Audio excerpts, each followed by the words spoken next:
let's take a moment and zoom out from our Instagram and Pinterest-worthy homes and interiors.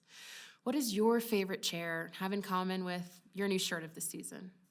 Just as we use our clothes as a means of self-expression and style, we too use our home decor, our furniture, to display our ever-evolving tastes and perspectives.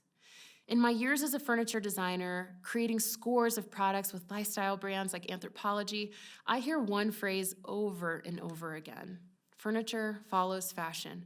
As for why, that's a whole other TED Talk.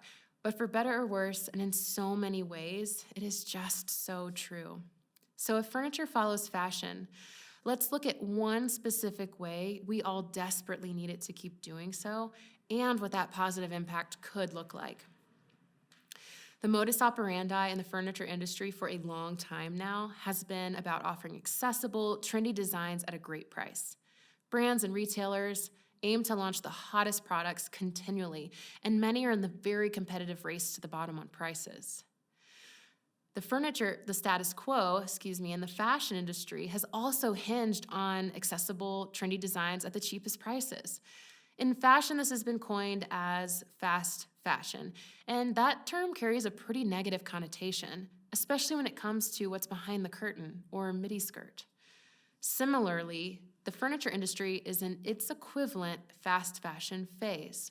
Just as we rotate through the clothes, we too have created a similar paradigm for cheaply priced and often very poorly made furniture. You can go to almost any retailer and get an accent chair, a table lamp, a console table, you name it. We can access these items and we know where to get the best prices. Over the past decade, however, clothing manufacturers and select retailers have begun to finally shift away from this exhaustive race to the bottom, realizing some of the long-term financial pitfalls as well as the negative environmental impact metrics. These measurable areas of concern are related to the materials used in woven, the packaging and shipping, and the large carbon emissions that can create, as well as how, after all of that, most of the product just ends up in landfills anyways. However, after the creation and implementation of a long roster of charters, global committees, and industry working groups, many brands are beginning to enter a new era of business opportunity that maintains our access to timely, well-priced products and begins to address some of these major environmental concerns. In 2019, Patricia Espinosa, the UN Climate Change Executive Secretary, was quoted saying, "The fashion industry has always been 2 steps ahead when it comes to defining world culture. So I am pleased to see in the same way they too are addressing climate change action." According to the EPA, in 2017, 8.9 million tons of clothing and footwear was sent to landfills just in the United States. Furniture accounted for 9.7 million tons of waste. The positive impact opportunity here is enormous. We desperately need the furniture industry to follow fashion's top minds down a more environmentally conscious pathway if we want this business, multi-billion-dollar business, to continue to thrive and start to also address some of these major environmental concerns. So let's go back to the fashion industry for a second and just look at what innovators are offering as alternatives right now to fast fashion. One alternative has been appropriately named slow fashion. These items are limited quantity, usually pretty high design, and also premium prices. One other business alternative is increasing access, reshaping trends, and reducing prices, while also beginning to address these major environmental concerns. So let's talk about that later model for a second, because this is not the place that our brains default to first, but it is the space that fashion's top brands and innovators are starting to move into. Let's get out of theoretical talk now and look at some real examples. Sustainability is an umbrella term that encompasses environmental, economic, and social issues. We're going to continue to focus on just the environmental issues. The Fashion Industry Charter for Climate Action has identified the top 3 areas of concern as waste reduction through circular business models, use of climate-friendly sustainable materials, and low carbon transport. Major apparel retailer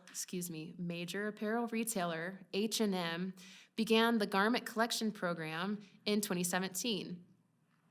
With this program, you take a bag of old clothes that would otherwise go to the landfill, and in return, H&M will give you a voucher for 15% off your next purchase. They then take those clothes, upcycle the materials, and create new garments. This can greatly reduce the initial cost of goods in manufacturing, meaning that the new garments can remain competitively priced or sometimes even cheaper.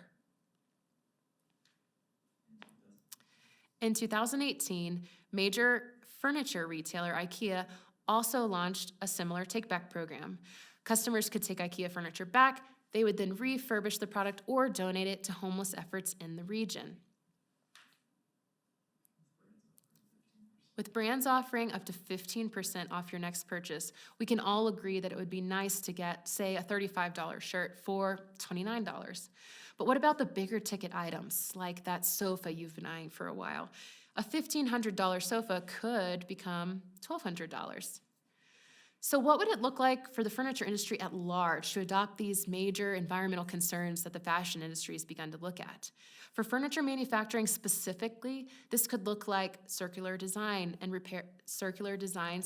repair and reuse, raw material stewardship, and more sustainable packaging and delivery options. In tandem, these three approaches could begin to chip away at the 9.7 million ton opportunity. For furniture brands and manufacturers, these business models and ways of thinking offer a financial way forward.